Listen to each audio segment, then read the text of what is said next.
আমি রাসেল আহমেদ আপনাদের স্বাগত জানাচ্ছি 24 ঘন্টায় প্রেজেন্টেড বাই হাতিল। সমসাময়িক রাজনীতির বিষয়গুলো নিয়ে আমরা আলোচনা করি। আজকেও আলোচনা করতে চাই। আজকে আমরা বিষয় নির্ধারণ করেছি রাজনীতিতে ভৌগোলিক সমীকরণ। এ নিয়ে বিএনপির কর্মসূচি রয়েছে, সেটি নিয়ে আমরা আলোচনা করতে চাই। আলোচনার জন্য আমাদের সাথে 3 জন বিশিষ্ট অতিথি এর মধ্যে যুক্ত হয়েছেন, তাদের সাথে আমরা একটু পরিচিত হয়ে নিই। ডান দিক থেকে জনাব সোহরাব হাসান, যুগ্ম সম্পাদক, দৈনিক প্রথম আলো, আপনাকে স্বাগত জানাচ্ছি আলোচনায়। ধন্যবাদ। রয়েছেন জনাব মীর শরফত আলী সপু, স্বেচ্ছাসেবক বিষয়ক সম্পাদক, জাতীয় নির্বাহী কমিটি, বিএনপি, আপনাকে আলোচনায় স্বাগত। এবং রয়েছেন জনাব শরীফুজ্জামান শরীফ, সাবেক সভাপতি, বাংলাদেশ ছাত্র ইউনিয়ন, আপনাকে আলোচনায় স্বাগত জানাচ্ছি। আলোচনা শুরু করতে চাই মীর শরফত আলী সপু, একটু আপনাকে দিয়েই। আজকে যেহেতু কর্মসূচি রয়েছে বিএনপির 3টে অঙ্গ সংগঠনের, সেটির আলোকে একটু জানতে চাই। আমরা দেখেছি এর আগেও গেল মার্চেও বিএনপির ভারত বিরোধী বা ভারত বয়কটের একটি কর্মসূচি ছিল। পরে যদিও সেটি বলা হচ্ছে যে না, সেটি বিএনপির ছিল না, রুহুল কবির রিজভী যেটি জানিয়েছিলেন সেটি তার ব্যক্তিগত মত ছিল। এইবার এখন আবার দেখছি রুহুল কবির রিজভী তিনি তার স্ত্রীর শাড়ি পরিয়েও প্রতিবাদ জানিয়েছেন। এর আগে চাদর ছুঁড়ে ফেলে দিয়ে জানিয়েছিলেন। জি, একটু জানতে চাই এবারের অবস্থানটি আসলে কি বিএনপির দলীয়, নাকি এবারের অবস্থানটিও কারো কারো ব্যক্তিগত বা সাংগঠনিক? ধন্যবাদ আপনাকে, সুন্দর একটি প্রশ্ন করেছেন, বর্তমান সময় উপযোগী প্রশ্ন। আসলে দেখুন, ভারত, আমরা যেটুকু জানি ভারত একটি গণতান্ত্রিক বনা দেশ,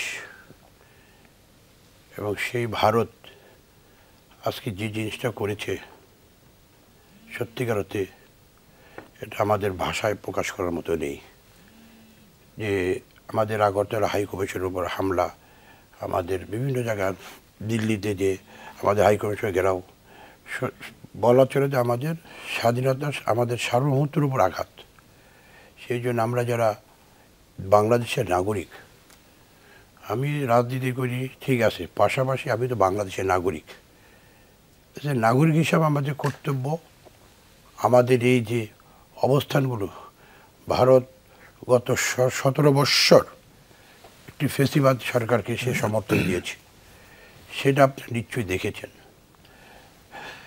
যে সেখানে আমাদের নেতা ইলিয়াস আলী শাহ, হিরুভাই শাহ, আমাদের 700 নেতাকর্মীকে গুম করা হয়েছে। এবং সেখানে ভারতে আমাদের জাতীয় স্থায়ী কমিটির সদস্য, সাবেক মন্ত্রী সালাউদ্দিন সাহেবকে ভারতে সেখানে নিয়ে যাওয়া হয়েছে এবং সেখানে তাকে পাওয়া গিয়েছে। সব কিছু মিলিয়ে ভারত সব সময় চেয়েছে বাংলাদেশকে শোষণ করার জন্য, এবং সেটা তারা করেছে ফেসিবাদের নেত্রী শেখ হাসিনাকে সামনে রেখে, এবং আওয়ামী লীগের সামনে রেখে তারা এই জিনিসগুলো করেছে। এবং এখন স্বাভাবিক ক্ষেত্রে প্রশ্ন আসছে যে ভারত যে তারা সরাসরি বাংলাদেশের বিরুদ্ধে যুদ্ধ ঘোষণা করেছে, বাংলাদেশের বিরুদ্ধে তারা স্বাধীনতা সর্ব, এই অবস্থায় আমরা যারা জাতীয় দল করি, আমাদের বিএনপি, অবস্থায় আমাদের বসে থাকার কোনো সুযোগ নেই। সেহেতু আমরা আমাদের দল থেকে, আমাদের অঙ্গদল যারা আছে, ছাত্রদল, যুবদল, স্বেচ্ছাসেবক দল, ইতিমধ্যে আপনারা দেখেছেন আজকে তারা আখড়া লং মার্চ করতে গিয়েছে। এখন তো আমি যেটুকু জেনেছি, এখন তিনি দান্দা ওয়ে তারা আসতেছে, তো সেখানে লোকারণ্য হয়ে গিয়েছে। কারণ ভারতের ব্যাপারে বাংলাদেশের 95% লোক সবাই তারা একমতে। ভারত যেভাবে আমাদের দেশটাকে শোষণ করার চেষ্টা হচ্ছে বিভিন্ন দিক দিয়ে, আজকে তারা সব দিক দিয়ে আমাদেরকে তারা অসুবিধা করছে, এবং গণতান্ত্রিক যে একটা দেশ সেই হিসেবে তো আমরা কোনো কিছু পাইনি।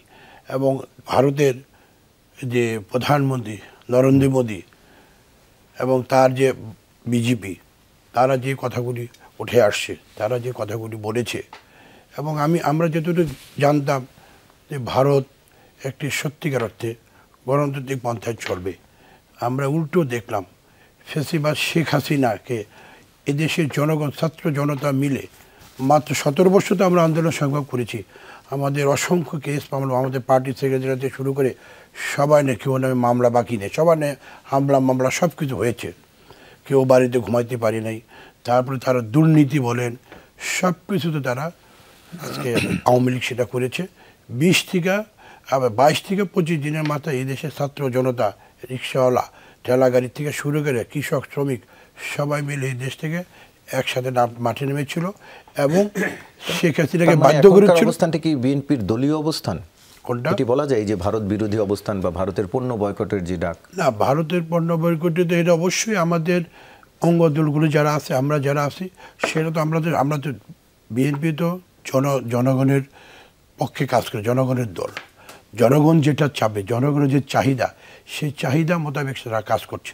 এদেশে জনগণ চাচ্ছে যে ভারত যেভাবে আমাদেরকে শোষণ করছে, আমাদের এক কথায় বলে স্বাধীনতা সার্বভৌম। এখানে বিএনপির দলীয় অবস্থান চেয়ে এই দেশে জনগণ কি চায়, জনগণের যদি বিএনপি রাজনীতি করে, জনগণ যেটা চায় সেই জনগণের পক্ষেই গেল বিএনপি কাজ করছে। তার মানে কি মার্চে কি জনগণ চাইছিল না, নাকি মার্চের পরে এখন হুট করে জনগণ চাইছে ভারতীয় পণ্যের বয়কট? মার্চে তাহলে বিএনপি কেন বললো যে না, এটি তাদের ব্যক্তিগত অবস্থান, কারো দলীয় নয়? বিএনপি তখন দেখেছে, অবজার্ভ করেছে যে তারা কি করে, কিন্তু আমরা দেখতে পেলাম কি, দেখুন যে ভারত সরাসরি শেখ হাসিনার জন্য যুদ্ধ ঘোষণা, এবং সে ওইখান থেকে বসে শেখ হাসিনা সে বাংলাদেশের যে তাদের নেতা কর্মীদেরকে সে কি ভাষায় কথা বলেছে। একজন সে সাবেক প্রধানমন্ত্রী হিসাবে তার যে ল্যাঙ্গুয়েজ থাকার কথা ছিল, সে তো আপনার 15 থেকে 2000 লোকরে সে হত্যা করলো, গণহত্যা যেটা বলে। তারপরে তার ক্ষমা চাওয়া উচিত ছিল জাতির কাছে, কিন্তু সেটা সাহায্য না করে আমরা ভারতে বসে সে ষড়যন্ত্র করে তার জেলখানায় তার নেতা কর্মীদেরকে স্যাটেলাইট টেলিফোনের মাধ্যমে সে যোগাযোগ করে সে উস্কে দিচ্ছিল। কারণে এখন আপনারা বিরোধিতা করছেন। এখন স্বাভাবিক ক্ষেত্রে ভারত আমাদের স্বাধীনতা সর্বোচ্চ হুমকি বিদায়। এখন বিএনপি যেহেতু জনগণের দল, বিএনপি সবসময় জনগণের পক্ষে আছে প্রতিটি ক্ষেত্রেই। জনগণ বিএনপিকে প্রতিবারই ভোট দিয়েছে বিদায় বিএনপিকে রাষ্ট্রীয় ক্ষমতা অধিষ্ঠিত করেছে। আমি আবার আপনার কাছে ফিরবে, একটু যেতে চাই জনাব শরীফুজ্জামান শরীফ, একটু আপনার কাছে জানতে চাই যে ভারত বাংলাদেশের এখনকার যে একটি তিক্ত সম্পর্ক, এর পেছনে কি শেখ হাসিনাই একমাত্র নিয়ামক, নাকি আরও কোনো নিয়ামকের মধ্যে আছে বলে মনে করেন? আপনাকে ধন্যবাদ, দর্শক শ্রোতাদেরকে ধন্যবাদ, আমার সাথে আলোচকদেরকে শুভেচ্ছা। ভারতের সাথে আমাদের অনেকগুলো কারণে সম্পর্ক যেমন আছে, বৈরুতাও তেমন আছে। আপনি প্রশ্ন যদি সরাসরি উত্তর দেই, তাহলে ভারতের এই আচরণের জায়গায়, বিশেষ করে ভারতে এখন যারা ক্ষমতায় আছেন, তাদের কাছ থেকে এই আচরণগুলো বাড়বে। কেন বাড়বে? বাংলাদেশের মুক্তিযুদ্ধে সহায়তা করা যে ভারত, 60, 70, 80 দশকের যে ভারত, যে সেকুলার ভারতটা ছিল, সেই ভারতটা এখন নেই। এখন ভারতের যে স্টিয়ারিং ক্ষমতা, এটি সংঘ পরিবারের যে অতি হিন্দু মতাদর্শকে ধারণ করে এবং মূলত হিন্দুত্ববাদকে প্রতিষ্ঠিত করার জন্য, এবং এই প্রতিষ্ঠিত করার জন্য ভারতের কতগুলো ইস্যু দরকার, যে ইস্যুগুলোকে ধর্মকে কেন্দ্র করে। ভারত আজকে বাংলাদেশের সংখ্যালঘু ইস্যুতে যে ধরনের প্রতিক্রিয়াটা দেখাচ্ছে, আপনি যদি ভারতের ভেতরকার অবস্থাটা দেখেন, সেখানকার যে সংখ্যালঘু যারা আছে তারা আসলে কি অবস্থা আছে, আমি সেই প্রশ্নটা বাদ রাখলাম। ভারতের যে নিম্নবর্গের যে হিন্দু যারা আছেন, তাদের অবস্থানটা কি? তার যে যথাযথ মর্যাদাকে সে নিশ্চিত করতে পেরেছে? না। কাশ্মীরের যে সংখ্যালঘু যারা আছে, তাদের অধিকারকে নিশ্চিত করতে পেরেছে? না। তাহলে বাংলাদেশের বিষয়ে প্রতিক্রিয়াটা কেন দেখাচ্ছে? এর পেছনে একটা রাজনীতি আছে। বিশেষ করে সর্বশেষ ইন্ডিয়ার যে নির্বাচনটি হলো, সেই নির্বাচনে কিন্তু গেরুয়া রং, নরেন্দ্র মোদীর 36 ইঞ্চির যে বুকের পাটা, তার যে গতিটা, সেটি কি অনেকটা মন্থর হয়ে গেছে। আকস্মিকভাবে যে ইন্ডিয়া জোট, তারা অনেক ভালো করেছে। সুতরাং আগামী নির্বাচনে ভারতকে যদি এই যে নরেন্দ্র মোদীর যে জোটকে, এটিকে যদি আবার ক্ষমতায় ধরে রাখতে হয়, তাহলে ভারতের মধ্যে তার যে হিন্দুত্ববাদ, এটিকে আরও এস্টাবলিশ করা দরকার, এটিকে আরও গতিশীল করা দরকার। এবং সেই গতিশীল করার জায়গা থেকে তারা এই কাজগুলো, পরিকল্পনা বা প্রোগ্রামগুলো তারা হাতে নিয়েছে। দ্বিতীয়ত, 2025-এ পশ্চিমবঙ্গের যে বিধানসভা নির্বাচন, সেই নির্বাচনেও আপনি গত কয়েকদিন আগে পশ্চিমবঙ্গের 6টি বিধানসভার 6টি আসনের উপনির্বাচন হয়েছে। আপনি জানেন যে আরজি করের যে ঘটনাটি, একজন চিকিৎসককে ধর্ষণ করে হত্যার পর ধারণা করা হয়েছিল যে মমতা ব্যানার্জির পতন ঘটবে, এবং মমতা ব্যানার্জি কিন্তু বলেও ছিলেন যে সবাই চাইলে আমি পদত্যাগ করব। কিন্তু এই যে 6টি বিধানসভার উপনির্বাচনে দেখা গেল মমতা ব্যানার্জির যে 4টি আসন, সেই 4টি আসন তো তিনি পেয়েছেনই, এমন বিজেপির যে 2টো আসন ছিল সেখান থেকে একটি আসন পেয়েছেন। অর্থাৎ মমতা ব্যানার্জি যে জনপ্রিয়তা ভোটারদের কাছে, সেই জনপ্রিয়তাটা কমেনি। সুতরাং এই রকমের একটি অবস্থায় 25-এর যে নির্বাচন শুরুর দিকে যেটি হবে, সেই নির্বাচনকে যদি বিজয়ী হতে হয় বিজেপিকে, তাহলে এই ধরনের একটা পরিবেশ তার এখানে দরকার। দ্বিতীয়ত হচ্ছে, পৃথিবীর সব জায়গায় সাম্প্রদায়িক শক্তির সঙ্গে পরস্পর একটা সম্পর্ক আছে। আপনি পৃথিবীর যে কোনো প্রান্তে যান, এদের মধ্যে একটা অলিখিত অদৃশ্য একটা সমঝোতা আছে। 5ই আগস্টের পরে ভারতের আচরণের যে পরিবর্তনের জায়গাটা, যেটা দেখা যাচ্ছে যে শেখ হাসিনার পদত্যাগকে, আওয়ামী লীগের পতনকে ভারতের শাসক গোষ্ঠী এটিকে তাদের নিজেদের পরাজয় মনে করছে। আপনার খেয়াল রাখতে হবে যে ভারতের এই যে দৃষ্টিভঙ্গিটা, এর বিরুদ্ধে কিন্তু সেখানে একটা জনমত প্রবলভাবে লড়াই করছে। ভারতের পশ্চিমবঙ্গের বামপন্থীরা, সেখানে আপনি কাশ্মীরের কথা বলেন, বিভিন্ন জায়গায় সেখানে কিন্তু এই যে হিন্দুত্ববাদের বিরুদ্ধে ভারতকে সেকুলার জায়গায় ফিরিয়ে নিয়ে যাওয়া, ভারতকে একটা মুক্ত সমাজ প্রতিষ্ঠার জন্য লড়াইটা কিন্তু আছে। আমাদের জুলাই আগস্টের যে গণঅভ্যুত্থান, সেই গণঅভ্যুত্থানে পশ্চিমবঙ্গের অনেক বন্ধুরা আমাদের পাশে এসে দাঁড়িয়েছে। কিন্তু একই সাথে আপনি যখন ভারতের এই আচরণের পাশাপাশি যখন আমার দেশে আপনি প্রকৌশল বিশ্ববিদ্যালয়ের সামনে আপনি ভারতের পতাকার উপর থেকে হেঁটে যাবেন, আপনি যখন প্রতিনিয়ত বলবেন যে 7 সিস্টারকে আমি স্বাধীন করে দেব, এই ধরনের ঘটনাগুলোকে আপনার যে ভারতের সাথে আপনার যে সংকটগুলো, সমস্যাগুলো, সেই সমস্যাগুলো কূটনৈতিক উপায়ে সমাধানের উদ্যোগ না নিয়ে, আমরা এর আগে কিন্তু কতগুলো জায়গায় দেখেছি যে তাদের সাথে আমাদের সম্পর্কটা ছিল অনেক ক্ষেত্রে দাসত্বমূলক। ভারত যা চেয়েছে আমরা দিয়েছি। আগের যে সরকার, তারা কিন্তু স্বীকারও করে নিয়েছে, এবং আমরা ভারতের স্বার্থটাকে নানাভাবে, নানা ফর্মে কিন্তু এখানে দেখেছি। সেটি আদমজি পাটকল বন্ধ করে ভারতের পাটের বাজারকে এক্সপান্ড করার সুযোগ দেওয়া হোক, আবার ব্রাহ্মণবাড়িয়ায় তিতাস নদী বন্ধ করে সেখান থেকে ওই যে ভারতের কি বলে পণ্যবাহী ট্রাক চলাচল করার সুযোগ দেওয়ার ভেতর থেকে হোক। অর্থাৎ ভারতকে ম্যানেজ করার ক্ষেত্রে আমাদের দেশের বুর্জোয়ারা কিন্তু নানা সময়ে কখনো উপরে কখনো নিচে, তাদের মধ্যে কিন্তু একটা আন্ডারস্ট্যান্ডিং হয়েছে কখনো কখনো। একেবারে সবাই যে ভারতকে বিচ্ছিন্ন করে ফেলেছে, উড়িয়ে দিয়েছে, আমি সেটি মনে করি না। এই জায়গাটায় আমি যেটা মনে করি, বাংলাদেশের যে আত্মনির্ভরশীল জাতি হিসাবে, একটা স্বাধীন রাষ্ট্র হিসাবে যে ধরনের দৃঢ়তা আমাদের দেখানো উচিত ছিল ভারতের সামনে, সেই দৃঢ়তা আমরা দেখাতে পারিনি।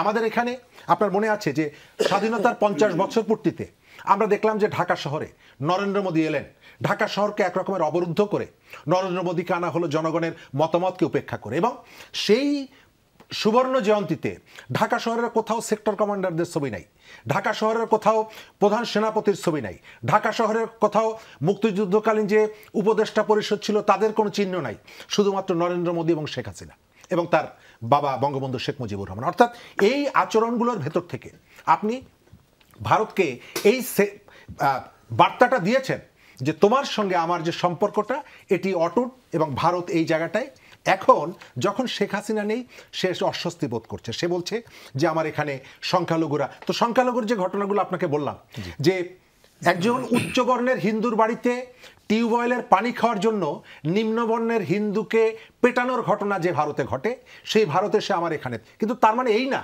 যে আমার এখানে যে সংখ্যালঘুরা আছে তারা একেবারে রাজার হালে আছে।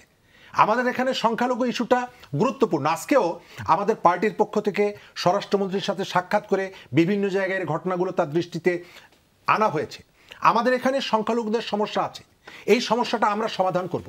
কিন্তু ভারতের যে অতিরিক্ত বাড়াবাড়ি, একই সঙ্গে আমাদের এখানে সাম্প্রদায়িক একটা শক্তি, তারাও চায় যে ওপারে হিন্দুত্ববাদী একটা সাম্প্রদায়িক জাগরণ ঘটুক, এখানেও একটা জাগরণ ঘটুক, যে জাগরণের ভেতর থেকে আমাদের এই ধরনের উগ্রবাদী রাজনীতিকে এগিয়ে নিয়ে যাওয়া যাবে। এর ফলে কারা সুবিধা পেতে পারে আমি সেটি নিয়ে একটু আপনার কাছে জানতে চাইবো। তবে তার আগে একটু জনাব সোহরাব হাসান, একটু আপনার কাছ থেকে জেনে আসতে চাই যে দুদিন হলো না যে ভারতের পররাষ্ট্র সচিব এসে আমাদের সাথে, আমাদের সরকার প্রধান সহ অন্যান্য অনেকের সাথে কথা বলেছেন।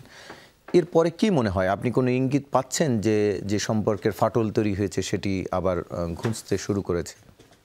না, একটা তো হচ্ছে যে গত 4 মাসের মধ্যে এই প্রথম ভারতের একজন উচ্চ পর্যায়ের কর্মকর্তা বাংলাদেশে এসেছেন, এবং সাধারণত সচিবরা প্রধান উপদেষ্টা বা প্রধানমন্ত্রীর সাথে দেখা করেন না, মানে কূটনৈতিক শিষ্টাচার সাধারণত, সেটাও করেছেন। এখন এটা যদি ভারতের আগ্রহ হয়ে থাকে তাহলে বুঝতে হবে যে তারা বরফ গলাতে চায়, আর যদি আমাদের আগ্রহ হয়ে থাকে তাহলে আমরা বরফ গলাতে চাই। এখন সত্যিকার বরফ গলবে কিনা সেটি একটি প্রশ্ন। তবে তার আগে বলবো যে ভারতকে যদি আমরা হুমকি মনে করি, কি কি ক্ষেত্রে হুমকি, আর সেটি চিহ্নিত করা এবং সেভাবে সেটি কীভাবে মোকাবেলা করা যায়।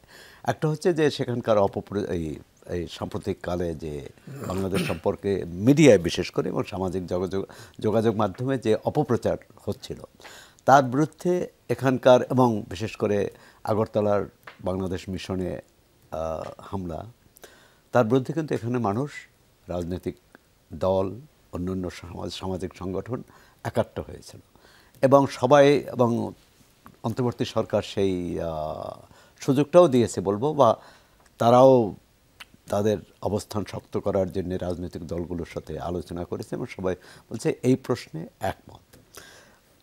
এখন এর মধ্যে একটু এই পর্যন্ত ঠিক আছে যে কোনো বিষয়ে যদি আমাদের উপর হুমকি হয়, অপপ্রচার হয়, তার জবাব আমরা দেব কূটনৈতিকভাবে, রাজনৈতিকভাবে, কিন্তু সেটি অবশ্যই সহিংসভাবে নয়, গণতান্ত্রিকভাবেই হওয়া উচিত। এর মধ্যে সামনে তো নির্বাচনের ডামাডোল ইতিমধ্যে বাজছে, আর সেক্ষেত্রে বিএনপির যে এই কর্মসূচি, জি শরাফত ভাই আছেন এখানে, যে কর্মসূচি, সাধারণত আমাদের এখানে দেখি ইসলামী দলগুলো এই ধরনের কর্মসূচি আগে নেয়। বিএনপি নিয়েছে। বিএনপি হচ্ছে বলবো যে একটা মধ্যপন্থী দল এবং কোনো কখনোই উগ্রবাদিতা বা উগ্রপন্থা তারা গ্রহণ করে না। বিএনপির 3টি সহযোগী সংগঠন আজকে কর্মসূচি নিয়েছে, এর আগে মিশন অভিমুখে নিয়েছে। এখন ভারতে এই কর্মসূচিগুলো নিচ্ছে, যেটি শরীফুজ্জামান বললেন যে হিন্দুত্ববাদী সংগঠনগুলো, বিশ্ব হিন্দু পরিষদ বা আরএসএস। এখন বিএনপির এই কর্মসূচির মধ্যে মানে আমাদের হুমকি অবশ্যই মোকাবেলা করব, যে পক্ষ থেকেই আসুক, অভ্যন্তরীণ হুমকি হোক আর বাইরের হুমকি হোক। কিন্তু এই কর্মসূচির সাথে সামনের নির্বাচনের একটি হিসাব নিকাশ আছে কিনা, ভোটের এই প্রশ্ন, ভোটের একটি ভোটের হিসাব নিকাশ, সোজা কথা। কারণ এখানে ধর্মবাদী যে দলগুলো আছে, জামাত ইসলাম সহ, তাদেরকে এক ধরনের ভারত বিরোধী সমর্থন তারা আদায়ের চেষ্টা করে এবং সবসময়, কিন্তু ওই সমর্থনটা যাতে বিএনপির পক্ষে আসে সেরকম কোনো কৌশল কিনা। আর যেটি বললেন শরাফত ভাই, যে তারা যেহেতু আমাদের বিরুদ্ধে আমাদের ক্ষতি করছে, আমরা তাদের পোশাক বর্জন করব। তো একজন রাজনৈতিক নেতা তার বাড়ি থেকে একবার শাড়ি পরালেন, একবার চাদর পরালেন, একবার বেডশিট পরালেন, মানে এটা কিন্তু মানুষের মধ্যে প্রশ্ন আসবে যে একজন নেতাই কিন্তু করেছেন, আর সবাই মিলে যদি করতেন সেটার একটাই। এবং তাহলে একটা প্রশ্ন আসে যে এই 3টি পোশাকই কেন ভারতীয় তারকে পরতে হবে বা ব্যবহার করতে হবে। মানে বাংলাদেশে এক সময় ছিল যে এখানে যে কোনো মার্কেটে গেলেই ভারতীয় পোশাক পাওয়া যেত, এখন কিন্তু সেটা কমেছে। বাংলাদেশের পোশাক ব্যবহারের প্রবণতা বা অনেক বেড়েছে এবং আমরা ওই সক্ষমতাও তৈরি করেছি, আমরা রপ্তানি করি। এমনকি বাংলাদেশ থেকে তৈরি পোশাক কিন্তু ভারতেও রপ্তানি হয়। আর সুতরাং এর মধ্যে একটা রাজনীতি তো আছেই। এখন রাজনীতিটা আমাদের মানে বাংলাদেশের পক্ষে যাবে না বিপক্ষে যাবে, বা এটাই যেটি শরীফুজ্জামান বললেন যে ওখানকার সাম্প্রদায়িক শক্তি এটা ব্যবহার করার সুযোগ পায় কিনা, সেটি আমাদের দেওয়া উচিত নয়। অবশ্যই আমরা আমাদের স্বাধীনতার সার্বভৌমত্ব, আমাদের জাতীয় স্বার্থের ব্যাপারে একাট্টা থাকব, ঐক্যবদ্ধ থাকব, কিন্তু আমার মনে হয় যে কোনো উস্কানিতে পা না দেওয়া, এমন কিছু করা উচিত নয়। যেমন মমতা ব্যানার্জি বললেন যে একটা খুবই, প্রথমত তিনি বিজেপির বিরুদ্ধে তো তার শক্ত অবস্থান আছে এবং মমতা ব্যানার্জির দল এবং তিনি যে বাংলাদেশে শান্তিরক্ষী মোতায়েনের আহ্বান জানালেন দিল্লির কাছে, যে জাতিসংঘকে বলা হয়, সেখানেও কিন্তু একটা ভোটের হিসাব নিকাশ। তা বলছে একটা হচ্ছে আমাদের কূটনৈতিক লড়াই, আমাদের জাতীয় স্বার্থ রক্ষা করার লড়াই, আর একটা হচ্ছে ভোটের হিসাব নিকাশ। এই দুইটা মিললে একটা গোলমাল হয়ে যায়। জি, কার কত ক্ষতির সেই প্রসঙ্গের কথাটিও বলছিলেন, এটিও জানতে চাইব। জনাব শরীফুজ্জামান শরীফ, একটু আপনার কাছে জানতে চাই, ক্ষতির প্রসঙ্গে আলোচনা হচ্ছিল যে ভারতের সাথে বাংলাদেশের সম্পর্ক তো এখন একটু অবনতি হয়েছে বলাই যায়। এক্ষেত্রে কার কতটা ক্ষতি আছে বলে মনে করেন আপনি, বা ক্ষতি হতে পারে? প্রথম জায়গাটা হচ্ছে যে আপনি প্রতিবেশীকে, বন্ধুকে পরিবর্তন করতে পারেন, প্রতিবেশীকে পারেন না। প্রতিবেশীর সাথে সম্পর্কটা থাকা দরকার, আমি এটি মনে করি প্রয়োজন আছে। তবে সেটি আপনার নিজস্ব স্বার্থকে জলাঞ্জলি দিয়ে না, তার কাছে গিয়ে কুর্নিশ করে না, এবং আমার নিজস্ব রাষ্ট্রীয় অখণ্ডতা এবং আমার যে স্বাধীনতা সেটিকে সমুন্নত রেখে, যেটা আমরা রক্ষা করতে পারিনি বিভিন্ন সময়। এখন ভারতের সাথে বাণিজ্যিক সম্পর্ক আমার যেমন আছে, একই সাথে ভারতেরও কতগুলো স্বার্থ এখানে আছে। যে পণ্যগুলো আমরা ভারতের কাছ থেকে আমদানি করি, এই পণ্যগুলো কিন্তু সে একেবারে বিনা লাভে আমার কাছে দেয় না। আবার এই যে পণ্যগুলো, আপনার খেয়াল আছে আজ থেকে গত বছর ভারত যখন পেঁয়াজ রপ্তানি করবে না সিদ্ধান্ত নিল, সেখানকার কৃষকরা কিন্তু বিক্ষোভ করলো, কারণ তারা ক্ষতিগ্রস্ত হচ্ছিল। সুতরাং আমার এখানে যেমন আমারও পণ্যের প্রয়োজন আছে, আবার ভারতের একটা বাজারের জায়গা দরকার আছে। তারপরেও এটি যদি নাও থাকে, আপনি কি আপনার প্রতিবেশীর সঙ্গে প্রতিনিয়ত লড়াই করবেন, প্রতিনিয়ত যুদ্ধ করবেন, পায়ে পাড়া দিয়ে ঝগড়া করবেন? নিশ্চয়ই না। পারস্পরিক স্বার্থ এখানে গুরুত্বপূর্ণ। আমি আমার স্বার্থটা দেখব, সে তার স্বার্থটা দেখবে। কিন্তু এই স্বার্থ দেখতে গিয়ে যখন আপনি কোনো একটা স্পেসিফিক রাজনৈতিক দলের প্রতি দুর্বলতা প্রকাশ করেন বা দুর্বলতা দেখান, তখন আপনার ওই যে আন্তরিকতা নিয়ে অথবা প্রতিবেশী সুলভ যে সম্পর্ক, সেই সম্পর্ক নিয়ে প্রশ্ন তোলার সুযোগ হয়। ভারতের যে শাসক গোষ্ঠী এখানে আছে, এই শাসক গোষ্ঠী কখনোই কিন্তু বাংলাদেশের জনগণের সাথে সম্পর্ক গড়ে তোলার জন্য যে ধরনের উদ্যোগটা দরকার সেই উদ্যোগটা নেয়নি। আমি উদাহরণ দিব আপনাকে, যে ভারতে খুব স্বল্প সময়ের জন্য বামপন্থীদের সমর্থনে একটা সরকার এসেছিল 96 সালে, এবং সম্ভবত 6-6.5 মাস তারা পাওয়ারে ছিল। বাংলাদেশের সাথে যে গঙ্গা চুক্তির যে নবায়নটা ঠিক সেই সময় কিন্তু হয়েছিল, সেই সময় হয়েছিল, যদিও সেই চুক্তি অনুযায়ী পরবর্তীকালে আমরা পানিটা পাইনি। এবং সেই চুক্তি করার ক্ষেত্রে সবথেকে গুরুত্বপূর্ণ ভূমিকা পালন করেছিল, যে দর্শকরা আছেন তারা যদি ইন্টারনেট সার্চ দেন তারা দেখবেন বিবিসি একটা বিরাট প্রতিবেদন করেছিল, এবং সেখানে গুরুত্বপূর্ণ ভূমিকা ছিল পশ্চিমবঙ্গের মুখ্যমন্ত্রী বামপন্থী নেতা জ্যোতি বসুর। এবং জ্যোতি বসুকে জিজ্ঞেস করা হয়েছিল, ভারতের মিডিয়া জিজ্ঞেস করেছিল যে আপনি এই যে পানি চুক্তি করতে যাচ্ছেন, আমাদের হলদিয়া বন্দর যে ক্ষতিগ্রস্ত হবে, এই বিষয়টি কি আপনার নজরে আছে? জ্যোতি বসু তার উত্তরে বলেছিলেন যে এই চুক্তিতে ভূমিকা রাখার জন্য কেউ কেউ আমার সমালোচনা করছে, কিন্তু প্রতিবেশী যত ছোটই হোক না কেন, তার যে অধিকারটা, সে অধিকারটা আমি অস্বীকার করতে পারি না, তার অধিকারটা আমি হরণ করতে পারি না। সুতরাং বাংলাদেশ যদি খারাপ থাকে তাহলে আমি ভালো থাকতে পারবো না। অর্থাৎ শাসক শ্রেণীর দৃষ্টিভঙ্গিটা, কোন শ্রেণীর প্রতিনিধিত্ব করছে সে, কোন পলিটিক্সের প্রতিনিধিত্ব করছে সে। কিন্তু আজকে আপনি এসে দেখবেন যে ভারতের যে যারা এখন ক্ষমতায় আছেন, তাদের প্রবণতাটা হচ্ছে সবকিছু নিয়ে নিতে হবে, এবং আমাদের যে দুর্বলতার কারণে এটি আমরা করেছি। আমি শেষ করব এই জায়গায়, গত লোকসভা নির্বাচনের আগে ভারতের কয়েকটি পত্রিকায় চমৎকার একটা কার্টুন ছাপা হয়েছিল, যে এক বেকার যুবক নরেন্দ্র মোদীর কাছে গিয়ে তার চাকরি চাইছে। নরেন্দ্র মোদী তার কাঁধে হাত দিয়ে বলছে যে দেখছিস সার্জিক্যাল অ্যাটাক করে পাকিস্তানকে কিভাবে ধরাশায়ী করে দিয়েছি, আর তুই এসে আমার কাছে চাকরি করছিস। অর্থাৎ মানুষের জীবনের যে সংকটগুলো, সেই সংকটগুলো যখন আপনি পেছনে ফেলে দেওয়ার জন্য অনেক সময় আমরা এই ধরনের কতগুলো ইস্যু ক্রিয়েট করি এবং একটা টেনশন আমরা ক্রিয়েট করে রাখি। আমাদের নিজস্ব যে ডোমেস্টিক প্রবলেমগুলো আছে, এইখানকার সমাজে রাজনীতিতে যে সমস্যাগুলো আছে, এই সমস্যাগুলো এখন কিন্তু আলোচনার মধ্যে নাই। আলোচনা হচ্ছে আমি যুদ্ধ করব, আমি সেভেন সিস্টারকে স্বাধীন করব, আমি চিকেন নেক করব, আমি ভারতকে পর্যুদস্ত করব। আবার আপনার কাছে ফিরছি জনাব মীর শরফত আলী সপু ভাই, তো আপনার কাছ থেকে জানতে চাই, যেটি সৌরভ ভাই বলছিলেন যে বিএনপি তুলনামূলক মধ্যপন্থা অবস্থান করেই তার রাজনৈতিক কর্মসূচিগুলো দেয়, কিন্তু এবারের কর্মসূচিটি সেই দৃষ্টিকোণ থেকে কিছুটা ভিন্ন বলে মনে হচ্ছে। এটি কি ভোটের কারণেই, নাকি বিএনপি তার যে মধ্যপন্থী অবস্থান থেকে কিছুটা সরে এসছে বলে মনে করেন? ধন্যবাদ, আপনি সুন্দর প্রশ্ন। এবং সৌরভ ভাই যে কথাটা বলেছি, আপনি এটা আমি বলতে চেয়েছিলাম, আপনি সেটা এখন প্রশ্ন করেছেন। বিএনপি আসলে বিএনপি একটি কথা, যে জনগণের দল। জনগণই প্রতিবারই বিএনপিকে ভোট দিয়েছে বিধে জনগণ রাষ্ট্রীয় ক্ষমতা এসেছে। আর ভারত আজকে সৌরভ ভাই যেটা বলেছে রিজভী আহমেদ সম্পর্কে, সেই প্রোগ্রামে আমিও ছিলাম। এটা আমাদের একটি প্রতিবাদ আমরা করি, যে কোনো ব্যাপারে যে কেউ আমাদেরকে করে, সেটার প্রতীকী অংশ আর কি, প্রতিবাদের অংশ, সেটা প্রতিবাদ করেছে। এবং সেই প্রতিবাদকে আমরাও কোনো বুঝতে পারিনি যে এই প্রতিবাদের অংশ যে জনগণ স্বতঃস্ফূর্তভাবে সেটাকে অংশগ্রহণ করবে। আমি এলিফ্যান্ট রোডের কথাই বলি, সেই প্রোগ্রাম আমি ছিলাম। আমরা যে কী বলে দেশীয় পণ্য যখন নিয়ে গেলাম সেখানে, শাড়ি বলেন, লুঙ্গি বলেন, তারপরে আপনার কসমেটিক বলেন, যে মানে আপনার কী বলে কিছু মানে আধা ঘন্টার মধ্যে শেষ হয়ে গেল, লোকান হয়ে গেল। এবং ভারত বিরোধী যখন আমরা কিছু কথাবার্তা আমাদের বলা শুরু করলাম, আমাদের লোক ছিল 20 থেকে 25 জন, হয়ে গেল এখানে অনেক লোকজন।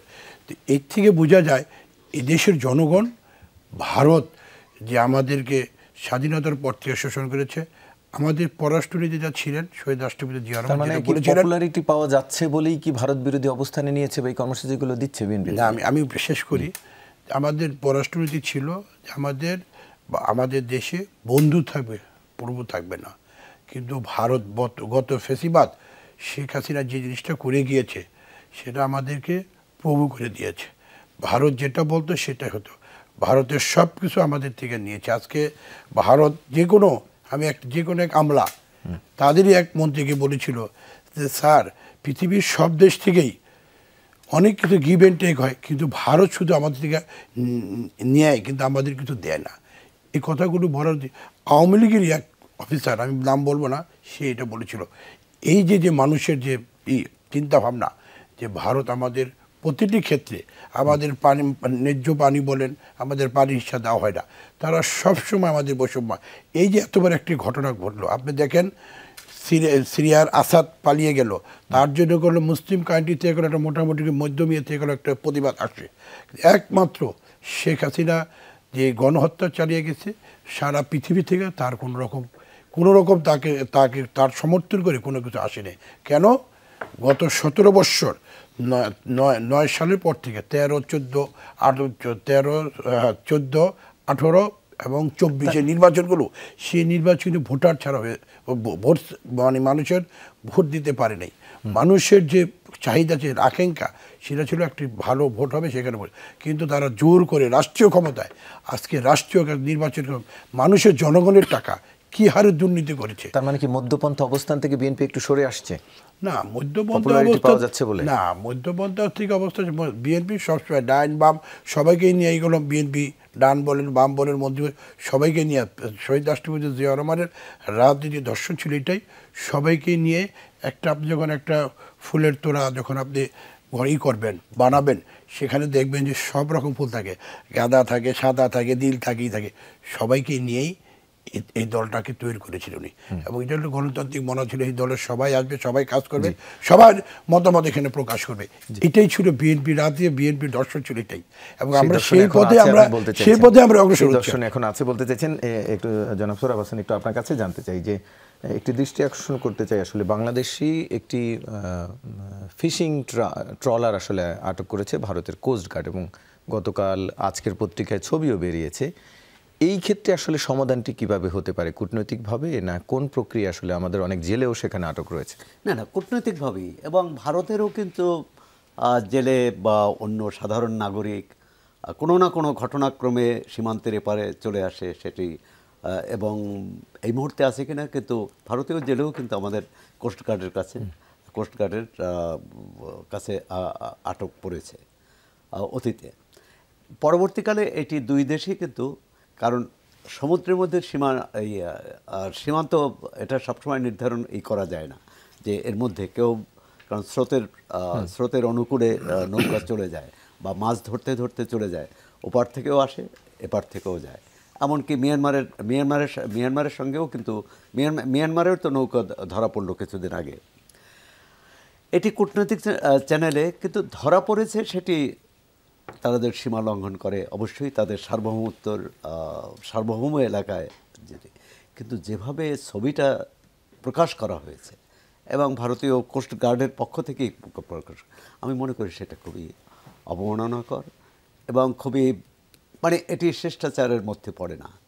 যে এই জেলে তো সাধারণ মানুষ, তারা কি বলে জীবিকার জন্য সেখানে যায়, তাদের মধ্যে এই জাতীয়তাবোধ, তাদের মধ্যে এই ভারত বিরোধিতা বা বাংলাদেশ বিরোধিতা এই ধরনের ধারণা নেই, এমনকি ভারতীয় জেলেদের ভিতরেও। তো যেভাবে সবার হাত পিছনে বেঁধে ছবি দেখানো হয়েছে যে তারা সামনে বসে আছে, তারা তো আসলে অপরাধী না। পিছনে কোস্টগার্ড।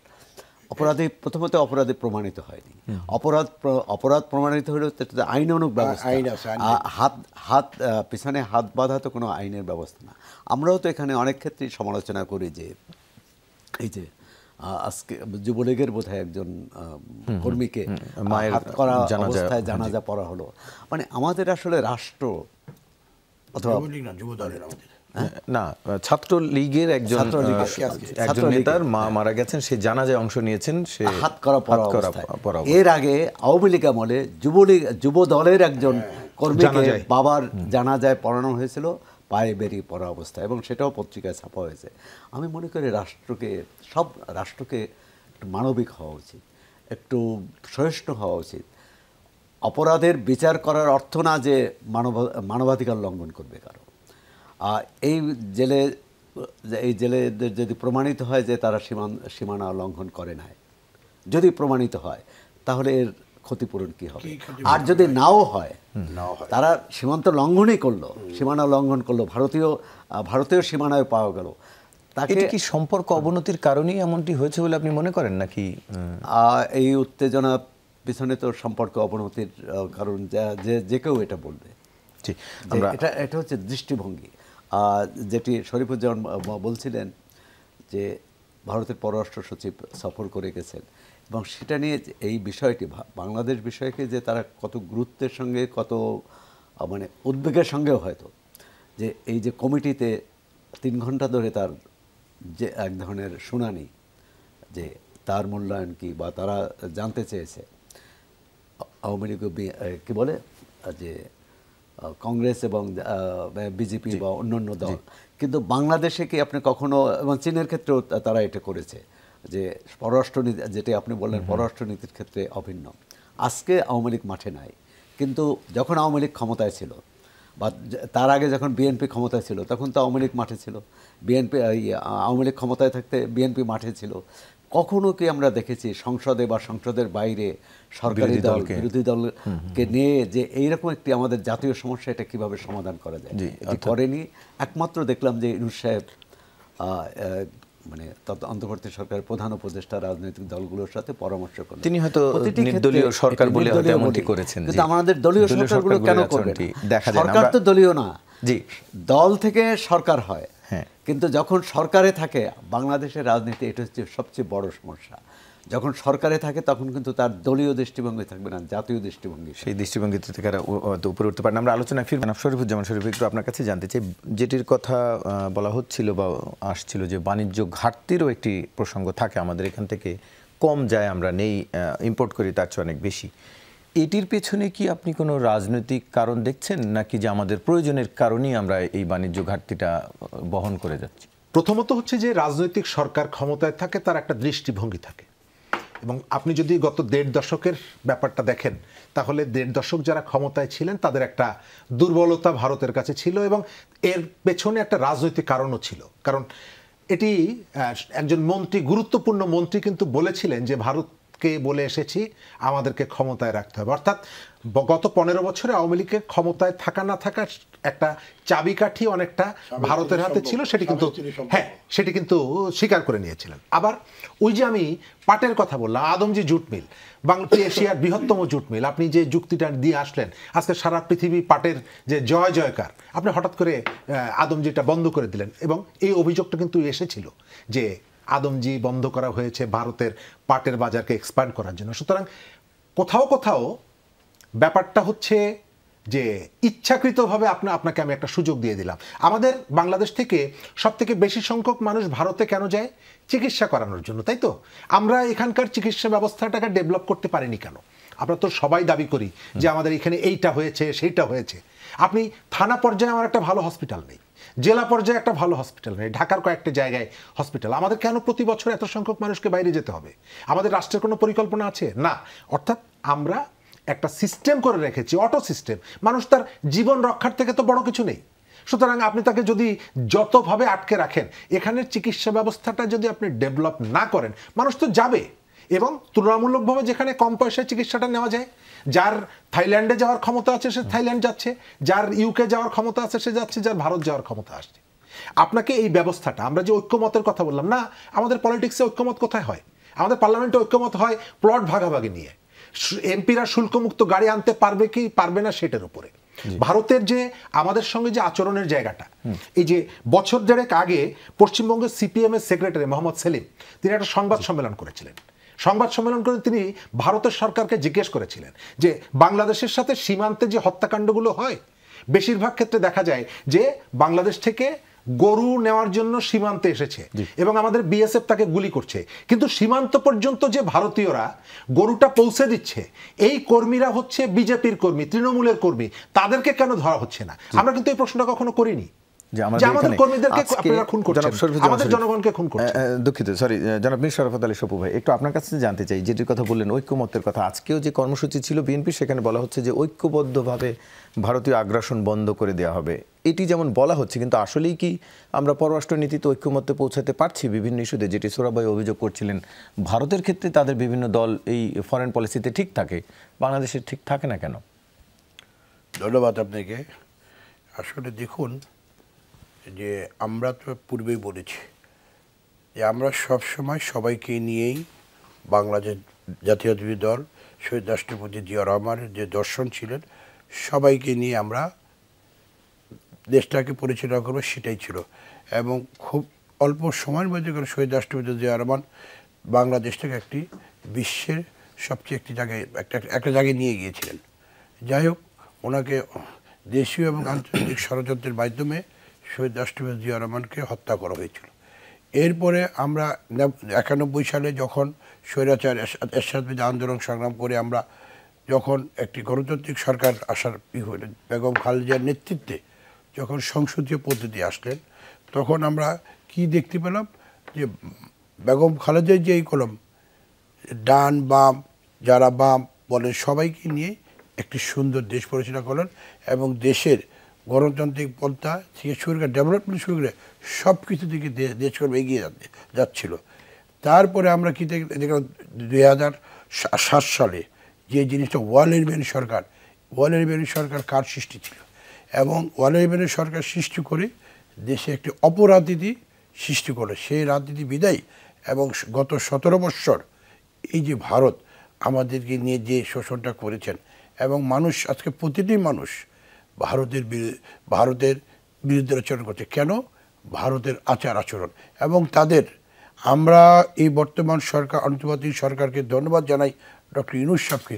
উনি কলম একটি পর্যায়ে কোনো নিয়ে আসছেন, সবাইকে একটা মঞ্চে নিয়ে আসছেন এবং সবাইকে এক মঞ্চে এখন দাঁড়িয়েছে সমস্ত দলগুলো, এবং আমরাও সেদিকেই দাবি দিচ্ছি। এবং যেহেতু বিএনপি মানুষ জনগণের দল, জনগণের কথা বলে, জনগণের যে চাহিদা সেটাই করেছে এবং আমরা সেটাই চাই। আপনি আরেকটি কথা বলেছেন, আজকে দেখেন দুর্নীতিতে শেখ হাসিনা, ফ্যাসিস্ট শেখ হাসিনা বাংলাদেশের প্রধানমন্ত্রী ছিলেন, উনি, ওনার বোন, ওনার সন্তানেরা, পরিবাররা কীভাবে দুর্নীতি করেছে। আজকে দেশে দেখে 28 লক্ষ আপনার কি বলে এটা কি বলে ডলারই তো সেটা তারা পাচার করেছে। এবং তার শেখ হাসিনার পূর্বাঞ্চলে শেখ রাহেনা তার সন্তানেরা প্লট নেওয়া হয়েছে। এটা কি প্রয়োজন ছিল? শহীদ রাষ্ট্রপতি জিয়া রহমানের পরিবারতেই এর মধ্যে কোনো জড়িত ছিল না, আমাদের কোনো এর মধ্যে ছিল না। আজকে খালেদা জিয়াকে অন্যায়ভাবে সাজা দেওয়া হয়েছে এবং সেই সাথে আপনারা দেখেছেন যে আমাদের হাইকোর্ট থেকে কি রায় দিয়েছে এবং তাকে খালাস দিয়েছে। আমাদের ভারপ্রাপ্ত চেয়ারম্যান জনাব তারেক রহমান সাহেবকে তাকে মিথ্যা মামলা দিয়ে তাকে অন্যায়ভাবে তাকে সাজা দেওয়া হয়েছে। আজকে সব কিছু বেরিয়ে আছে। এই সরকার যে ফ্যাসিস্ট আচরণ করেছে বাংলাদেশের প্রতিটি ক্ষেত্রে, আজকে ধরেন আমাদের লক্ষ লক্ষ নেতাকর্মীদেরকে আমাদেরকে হত্যা করেছে। গতকালকে আপনি দেখেছেন আন্তর্জাতিক আপনাদের গুম দিবস ছিল মানবাধিকার, সেখানে দেখেছেন মায়ের ডাকের অনুষ্ঠানে কি আহাজারি করেছে শুনেছি। আমরা একটু জানতে চাই জনাব সোহরাব হাসান, একটু আপনার কাছে জানতে চাই, যেটি আমরা দেখলাম যে এখনকার এই সম্পর্ক অবনতির ক্ষেত্রে ভারতের মিডিয়ার একটি রোল দেখা যাচ্ছে, এবং এটি কি দিন শেষে জনগণের সাথে জনগণের সম্পর্কের ক্ষেত্রেও প্রভাব ফেলবে কিনা? কারণ দিন শেষে তো জনগণ মিডিয়ার দ্বারা কিছুটা হলেও প্রভাবিত হয়। ধন্যবাদ। প্রভাব তো ইতিমধ্যেই ফেলেছে, কারণ আগে একজন আমাদের ভারতীয় যে সাংবাদিক বন্ধু, তাদের কথাবার্তা বা তাদের দৃষ্টিভঙ্গি যেরকম ছিল একটা বন্ধুত্ব সুলভ, আমরা একসঙ্গে এক প্রতিবেশী, সুতরাং আমরা কেউ কাউকে বাদ দিতে পারবো না। কিন্তু এখন মনে হচ্ছে যে আমরা একটা যুদ্ধংদেহী মনোভাব নিয়ে চলছে। ভারতীয় গণমাধ্যম যেমন, এখানকারও কোনো কোনো মহল এখন একটা হচ্ছে কি, আমরা একসঙ্গে প্রতিবেশী তো বাদ দিতে পারবো না, এখানে হচ্ছে স্বার্থের নিরিখে বিচার করতে হবে যে আমাদের স্বার্থ রক্ষা করে তাদের আমরা কি সহযোগিতা করতে পারি, বা তারা তাদের স্বার্থ রক্ষা করে আমাদেরকে সহযোগিতা করে। এখানে আরেকটি হয়েছে, বাংলাদেশে কোনো সরকারই ভারত মানে প্রচণ্ডভাবে ভারত বিরোধী সরকারও আসে নাই, ভারতের সুবিধা কম দিয়েছে এরকমও নয়। যে বিষয়টি হচ্ছে যে একটা হচ্ছে এই যে 5 আগস্টের পরিবর্তন, যেভাবে পরিবর্তন হলো ছাত্রগণ অভ্যুত্থানকে ভারতীয় নেতৃত্ব এটা মেনে নিতে পারে না সহজে। এটি একটি।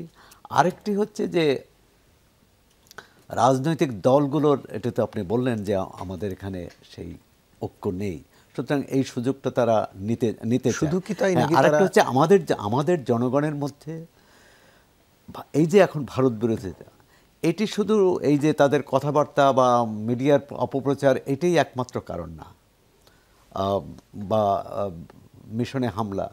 কারণ হচ্ছে যে বাংলাদেশের মানুষ মনে করে শেখ হাসিনা যে 3টি নির্বাচন করতে, এইভাবে পাতানো নির্বাচন করতে পারলো, এখানে ভারতের দায় আছে। ভারত যদি সহযোগিতা না করত তাহলে অন্তত 2024-এর নির্বাচনটি এভাবে করতে পারত না, একতরফা এবং ভোটারবিহীন এটি। সুতরাং এই ক্ষোভটা কিন্তু ভারত বিরোধী ক্ষোভ না, পুরোটা একজন অগণতান্ত্রিক স্বৈরতান্ত্রিক শাসককে সমর্থন করার বিরুদ্ধে ক্ষোভ। এখন আমরা এই ক্ষোভ বিক্ষোভ রেখেও কিভাবে আমাদের জায়গায় স্থির থাকতে পারবো, মানে আমরা যুদ্ধও চাই না, আবার নতি স্বীকারও করতে চাই না। সেক্ষেত্রে অবশ্যই আপনি যেটা বললেন জনগণের সঙ্গে জনগণের, ভারতের এখানে সবার বিবৃতি তো এক ভাষায় হয়নি। আপনি দেখেছেন যে গণতান্ত্রিক অধিকার কমিটি, যারা বেশিরভাগই বামপন্থী এবং বাম গণতান্ত্রিক দল, তাদের বিবৃতি, তারাও কিন্তু ভারত সরকারের প্রতি মানে আহ্বান জানিয়েছে যে এই উস্কানি অবশ্যই বন্ধ করতে হবে। কিন্তু একইভাবে আমাদের এখানে কেউ উস্কানি না দেয়, অবশ্যই কূটনৈতিকভাবে রাজনৈতিকভাবে জনগণের সাথে জনগণের সম্পর্ক বাড়িয়ে কিন্তু এটি সমাধান করা যাবে। ইতিমধ্যে তো আজকে দেখলাম যে আমরা বলছি যে সংখ্যালঘু নির্যাতনের ঘটনা ঘটেনি, কিন্তু প্রধান উপদেষ্টার প্রেস উইং তো কয়েকটি মানে কতগুলো মামলা হয়েছে, 80টার মতো মামলা হয়েছে, 88টা মামলা এবং 70 জনকে গ্রেপ্তার করা হয়েছে। তাহলে আমরা পুরো ঘটনা অস্বীকার, সেটা একটি বিষয় ঐক্যবদ্ধভাবে মোকাবিলা করতে হবে। শেষ করতে হচ্ছে আজকে 24 ঘন্টা। এতক্ষণ সাথে থাকার জন্য ধন্যবাদ সবাইকে।